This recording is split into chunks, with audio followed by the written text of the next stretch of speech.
What do you make of the political correctness part of our culture? Have you seen it change over time? I have. You know, I never had a problem being Santa Claus, but there was a time a few years back when suddenly I started showing up at Christmas parties and was told that they were having holiday parties, and so therefore they didn't need a Santa anymore. And at about that time, that was the time when I think the Surgeon General said that Santa should lay off the cookies and start picking up more carrots and broccoli. And I heard that Santas in Australia had to say ha ha ha so as not to offend certain gals, and that Santas in England weren't allowed to have children on their laps anymore. So as not to create an image of impropriety. Sure. What does ho ho ho have to do with Christianity? It's not like, well, Matthew 21:13, Santa Claus says ho ho ho. Okay, even if they did have a war on Christmas, they would still allow the ho ho ho. There's nothing Christian about that. And I got news for Fox. Santa is not necessarily Christian. Okay, I mean, here's what I mean by that. I mean, it is supposedly based on St. Nicholas, who was, by the way, an incredibly skinny, somewhat crabby old guy that lived on the Mediterranean coast. Not a really fat guy who lived in the North Pole. Okay, but it's not like, again, Ezekiel 21:12 and Santa comes in a red outfit. Santa's not in the Bible. 9 years ago, when we started this reportage on Christmas, there were orders given by some major corporations in America to their employees forbidding them saying Merry Christmas. We outed those companies.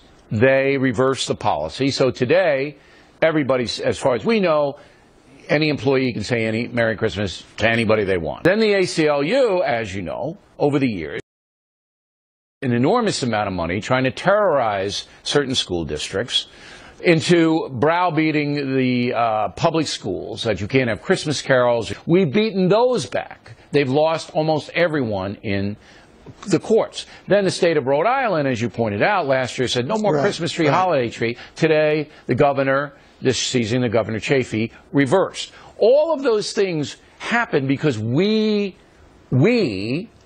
attacked them. We challenged them.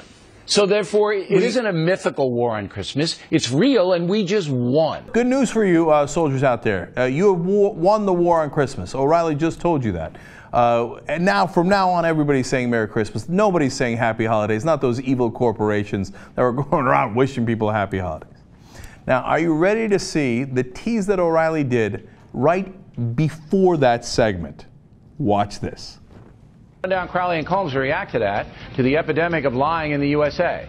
Then Bernie Goldberg on how corporations, including big media, are handling the massive Christmas commerce. Factor's coming right back.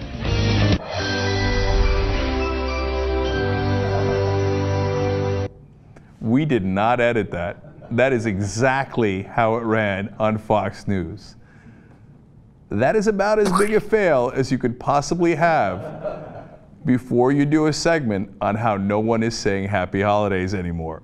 You know, we're getting near that beautiful Christmas season that people don't talk about anymore.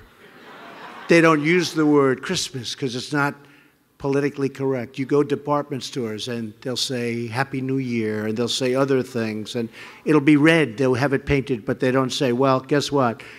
We're saying Merry Christmas again.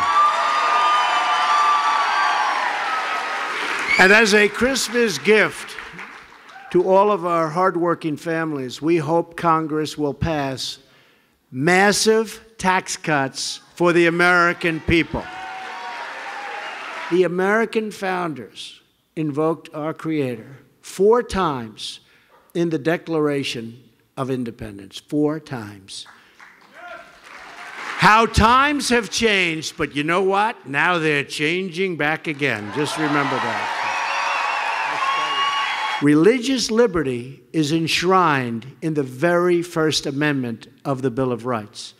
And we all pledge allegiance to very, very beautifully, one nation under God. It's weird that he mentions that we have this freedom of religion, but in his rhetoric and in his tweets today saying we don't worship government, we worship God, he doesn't seem to understand exactly how that right works. Well, there's a lot he doesn't understand. So that same First Amendment that he mentioned also has freedom of the press, which he was just trying to destroy earlier in the week by threatening to take away the license of any press that dared to disagree with him or to put out a story that was damaging to him.